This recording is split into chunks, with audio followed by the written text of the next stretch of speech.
Bonjour chers bacheliers. Aujourd'hui je vous propose deux exercices. Le premier exercice comporte une suite arithmétique, une suite géométrique, et puis le calcul de la limite de la suite. Le deuxième exercice comporte deux parties. La première partie, c'est une suite homographique. C'est le type d'exercice proposé au national, toujours. C'est une suite homographique de cette forme.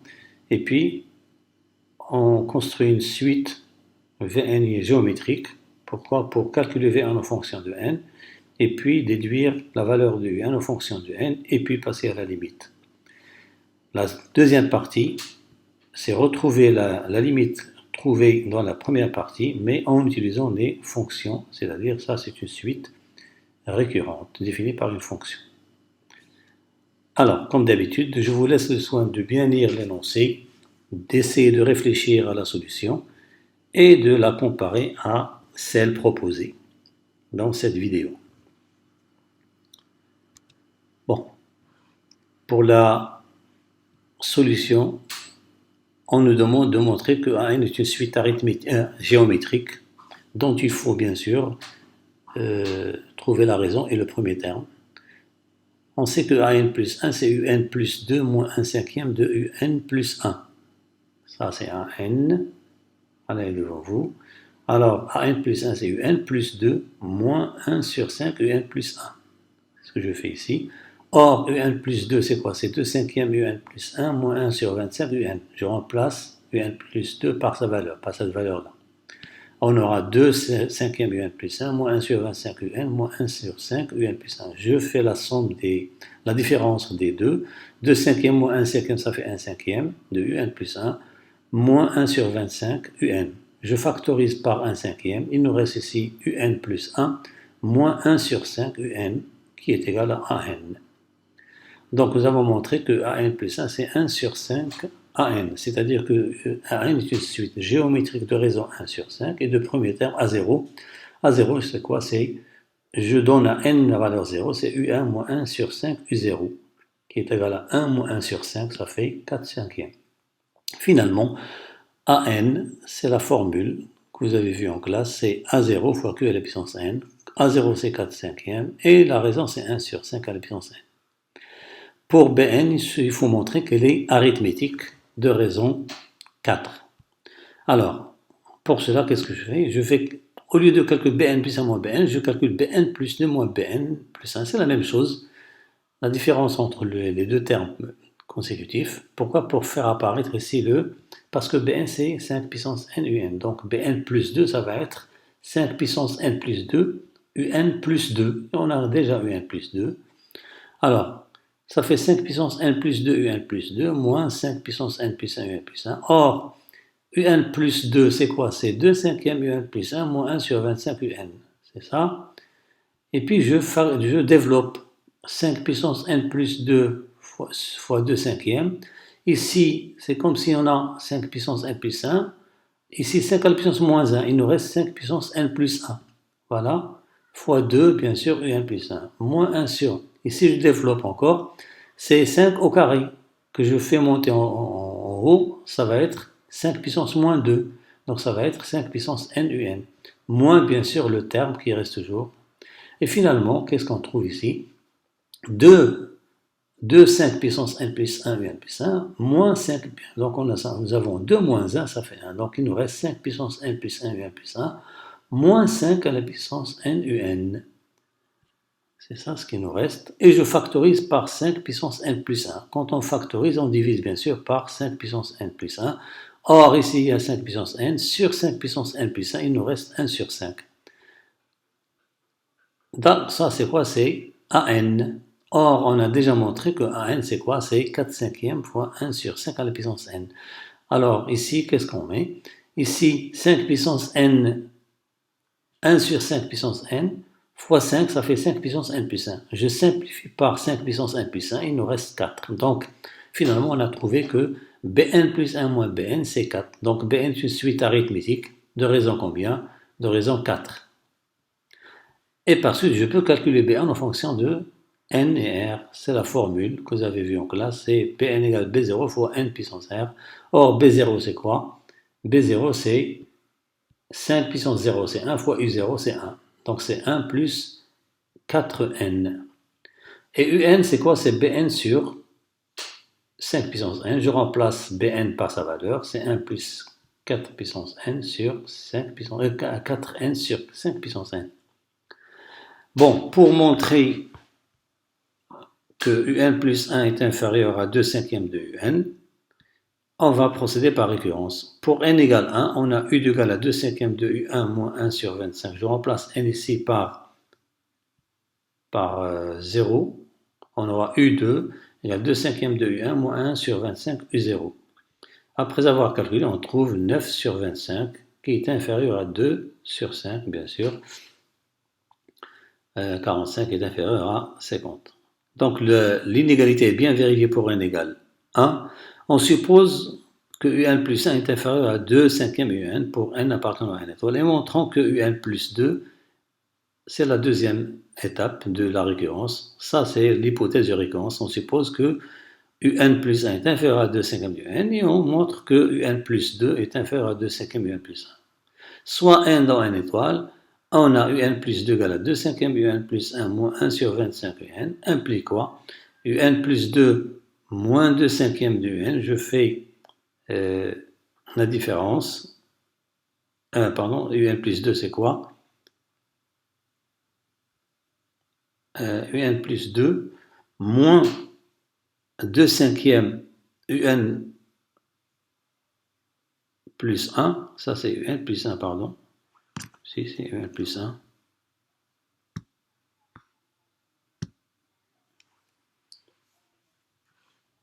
Ça c'est un plus 1.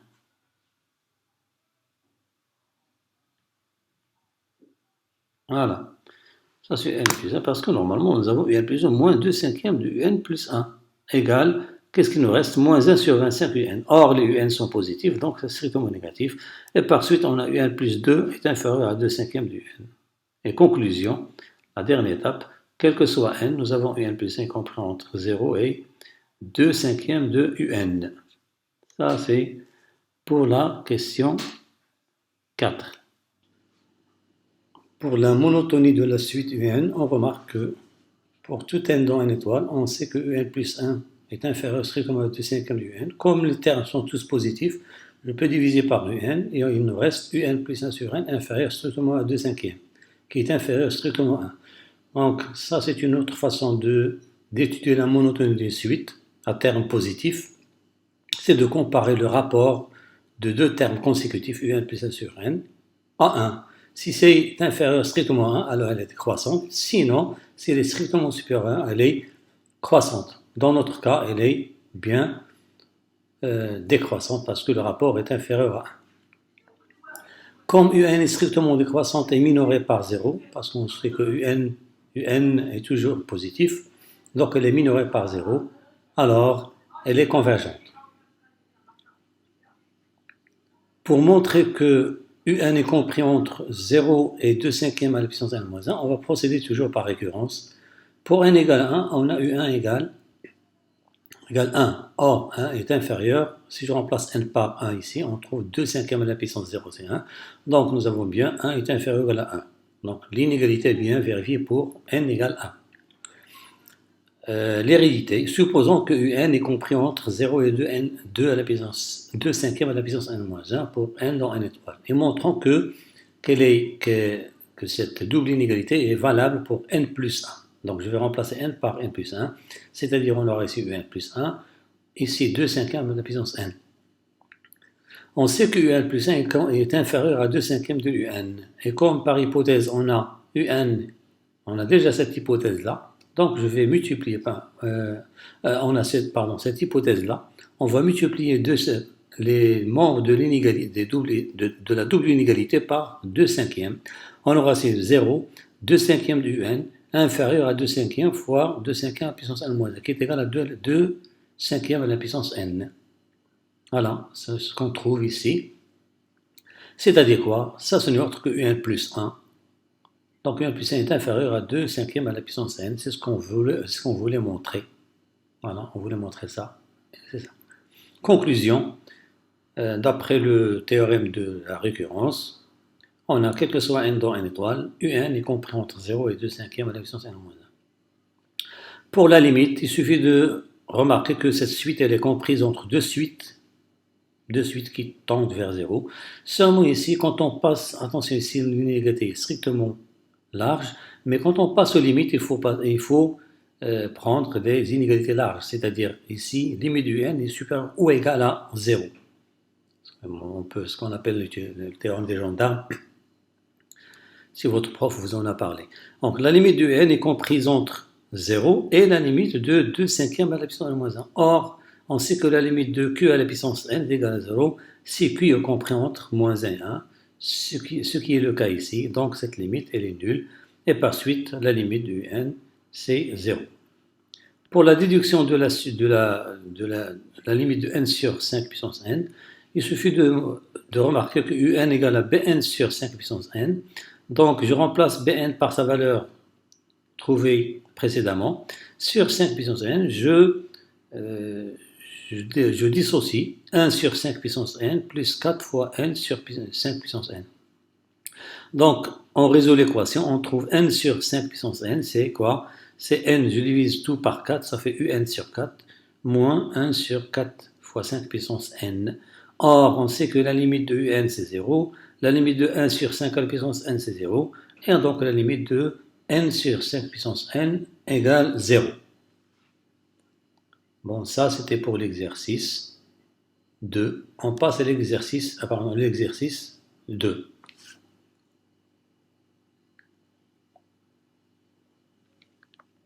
C'est le genre d'exercice que l'on propose souvent dans les sujets des PAC nationaux. Si vous avez bien cherché, vous trouverez toujours ce type d'exercice dans les sujets proposés au baccalauréat. Donc il s'agit ici d'une suite homographique. Bien sûr, je vous laisse le temps de lire l'exercice. Essayez de répondre aux questions sans voir la solution. Ce n'est pas très difficile. Alors, passons à la solution. Solution de l'exercice 2. Bien sûr, il faut montrer que un est supérieur strictement à 2. Par récurrence, on a u0 égale si c'est strictement supérieur à 2. Donc l'inégalité est vérifiée pour n égale 0. On suppose que un est strictement supérieur à 2 pour n supérieur à 1 appartenant à n. Et on montre que un plus 1 supérieur à 2. Pour cela, il y en a qui encadrent, mais je vous déconseille cette méthode parce que parfois ça ne marche pas. Il vaut mieux calculer toujours la différence, surtout quand il s'agit de fractions. Parfois, on a des problèmes à bien encadrer. D'accord? Donc, procédez toujours par différence. Si c'est supérieur, la différence doit être positive. Si c'est inférieur, la différence doit être négative. Voilà, vous êtes bien avertis. Alors, on calcule un plus 1 moins 2, on montre qu'il est positif. Bon, c'est simple calcul. Après avoir calculé, on trouve c'est 4un moins 8 sur un plus 6. Je factorise par 4. On aura un moins 2 sur un plus 1. Or, les un sont positifs, bien sûr. On a supposé que un est supérieur à 2, donc la différence est positive. Donc, un plus 2, 1 moins 2, il est strictement positif. Et par suite, nous avons un plus 1 supérieur à 2. Conclusion, quel que soit n appartenant à n, un est supérieur à 2. Ça veut dire que la suite, elle est minorée. Montrons que n est une suite décroissante. Bon, pardon, on nous dit de montrer qu'elle est convergente. Donc ça, c'est avant. Du moment que n est minoré, montrons que n est décroissante et qu'elle est convergente. Alors, en effet, on va montrer qu'elle est...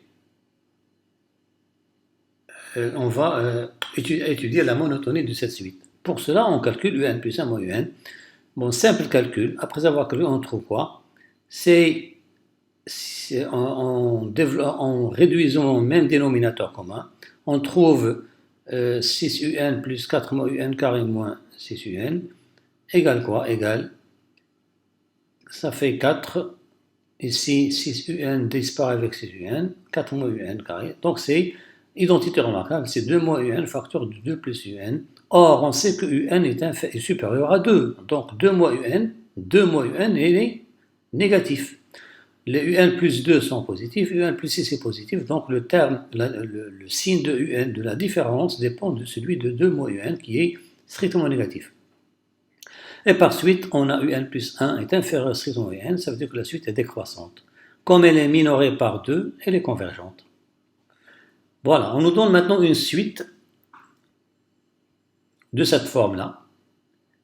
Il faut montrer que cette suite est géométrique, donc il faut chercher une relation entre Vn plus 1 et Vn.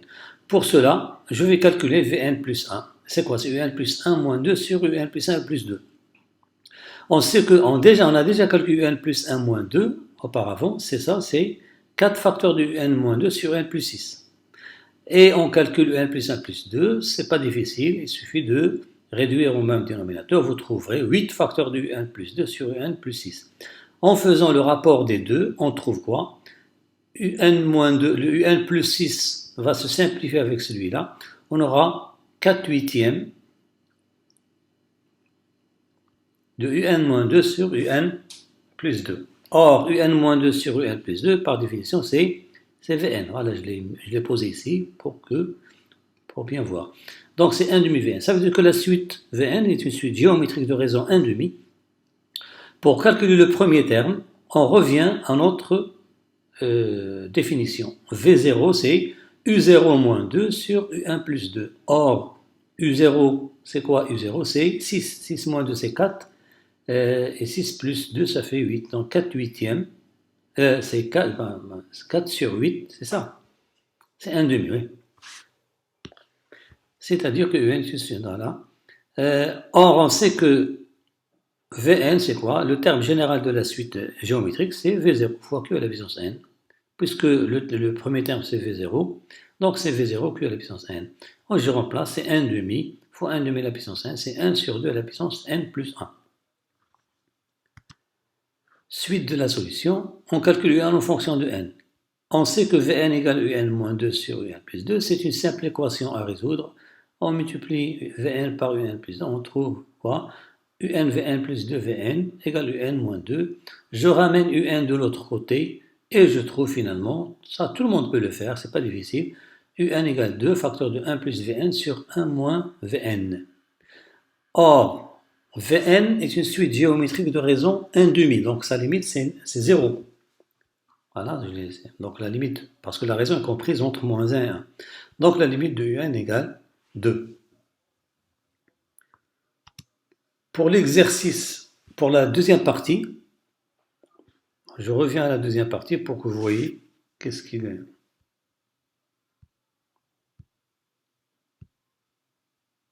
Ça, c'était la deuxième partie. Soit f, la fonction définie par f de x égale à 6x plus 4 sur x plus 6. Donc l'idée, c'est d'utiliser cette fonction. Pourquoi? Pour arriver au même résultat, c'est-à-dire calculer la limite une deuxième fois, mais d'une autre façon. Voilà. Alors, pour la solution, on sait que on va calculer f de x moins 2, comme on l'a fait pour les suites, c'est après avoir calculé, on trouve c'est 4 sur... Comme x est positif, on peut faire sortir le x plus 6 sous la valeur absolue. Il nous reste 4 sur x plus 6, valeur absolue x moins 2. Donc il suffit de majorer 4 sur x plus 6, c'est-à-dire il faut trouver un nombre tel que 4 sur x plus 6 soit inférieur à ce nombre. Pour x positif ou nul, bien sûr. En effet, on a x positif ou nul, donc x plus 6 est supérieur à x. Son inverse est inférieur à 1 sur 6, et on multiplie tout par 4, on trouve 4 sur 6 et 2 tiers. Donc nous avons cette quantité qui est inférieure à 2 tiers. En multipliant les deux membres de l'inégalité par x, valeur absolue de x moins 2 qui est positif, on trouve, donc si je multiplie ici par valeur absolue de x moins 2, on trouve ici 2 tiers de valeur absolue de x moins 2. Donc nous avons f de x moins 2, valeur absolue, est inférieure à 2 tiers x moins 2. Ça, c'est un résultat très important qu'on va utiliser par la suite. Voilà, on le met, on l'encadre, et voilà. Alors, on pose un plus 1 égale f du n, c'est-à-dire c'est une suite définie par une fonction ou bien suite récurrente. On sait qu'on demande de montrer que un plus 1 est inférieur à un plus 1 moins 2 inférieur à 2 tiers un moins 2. Qu'est-ce qu'on remarque? On sait que un est positif pour tout n dans n, donc en appliquant le résultat précédent, on trouve quoi? Ce résultat-là, au lieu de x, je vais prendre un, donc on aura la valeur absolue de f de un moins 2 tiers est inférieure à 2 tiers égale un moins 2. On peut écrire inférieur ou égal ici. Alors, qu'est-ce qu'on a ici? Donc, or, f de un, c'est quoi? C'est un plus 1, donc un plus 1 moins 2 inférieur à 2 tiers, inférieur ou égal à 2 tiers, à la piste, 2 tiers, valeur absolue de n moins 2. Qu'est-ce qu'on demande? On nous demande de montrer que un-2 est inférieur à 4 fois 2 tiers à la puissance n. Pour cela, je procède par récurrence. Alors, pour n égale 0, on a u0 égale 6, et valeur absolue de 6 moins 2 égale 4. 4, elle est inférieure ou égale à 4 fois 2 tiers à la puissance 0. C'est pourquoi j'ai pris ici inférieur ou égal pour ne pas tomber dans ce problème. On suppose maintenant que un-2 est inférieur à 4 fois 2 tiers à la puissance n. Ça, c'est l'hypothèse de récurrence. C'est très important, on l'utilise par la suite. Pour n dans n, et montrant que un plus 1 moins 2 est inférieur à 4 fois 2 tiers à la puissance n plus 1. Soit n dans n, on sait que la valeur absolue de n moins 2, d'après ce qu'on a vu ici, elle est inférieure à 2 tiers fois valeur absolue de n moins 2. Et par hypothèse, on a eu n moins 2, c'est ça. Alors, je vais multiplier tout par 2 tiers ici et 2 tiers ici. Qu'est-ce qu'on aura ici? On aura, en multipliant les deux membres de l'inégalité par 2 tiers, on trouve un plus 1 moins 2 inférieur à 4 ici, 2 tiers à la puissance n plus 1, parce que j'ai multiplié par 2 tiers. Voilà, donc le résultat, il est valable pour n plus 1. On a ici n plus 1 et on a ici n plus 1. Ça veut dire que la propriété est vérifiée pour n plus 1. Et la conclusion, on a quel que soit n appartenant à n, un moins 2 est inférieur à 4 fois 2 tiers à la puissance n. Comme la limite de 2 tiers à la puissance n égale 0, alors on trouve que la limite de un moins 2 égale 0, donc ça veut dire que la limite de n égale à 2. Nous avons retrouvé la même limite que précédemment, mais en utilisant une fonction.